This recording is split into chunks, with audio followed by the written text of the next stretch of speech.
Are there any misconceptions about women in sales? that you can point out?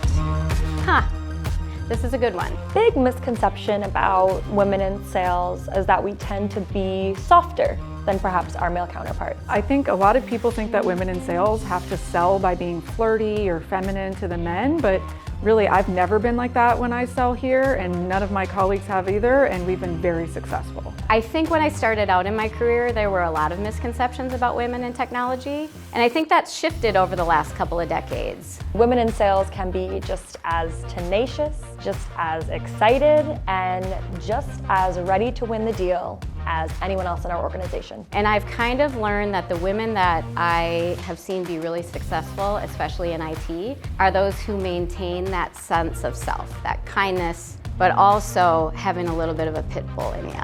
People think that women can't balance a career and have a family. I have 3 little children. When I had them, they were 3 under 3, and I was balancing travel and work and life, and I never missed a step with my children.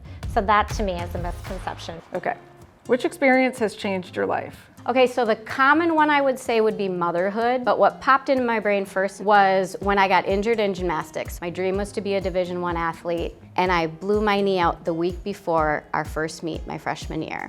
And I thought at the time that that was gonna be the worst thing that ever happened to me, and I'm gonna cry. I found out that I was more than just a gymnast. I was a person who had other qualities and other gifts. You made me cry, that's not fair. What advice would you give your younger self? When you're younger, you have the tendency to follow instead of lead yourself because you are second guessing who you are. I would tell my younger self that the things I got in trouble for in high school, between being direct and a strong personality, are things that are going to pay off for me in the long run and in my career. I want you to finish this sentence. I am proud of myself.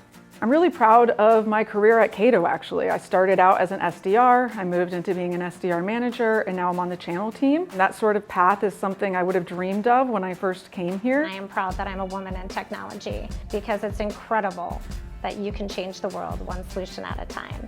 What's your message to women watching this video right now? Understand what it is about being a woman that makes you strong. Is it your perspective, your personality, your humor, right? Whatever that is and it's unique to you as a woman, use that as a strength.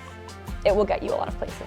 I think something that I didn't really realize when I started working was how important the people you work around are. At Cato, these are by far the best people I've ever worked with. Like, absolutely feels like a whole family. Even though when I started here, there were 80 employees and now we have over 800, it still feels like that.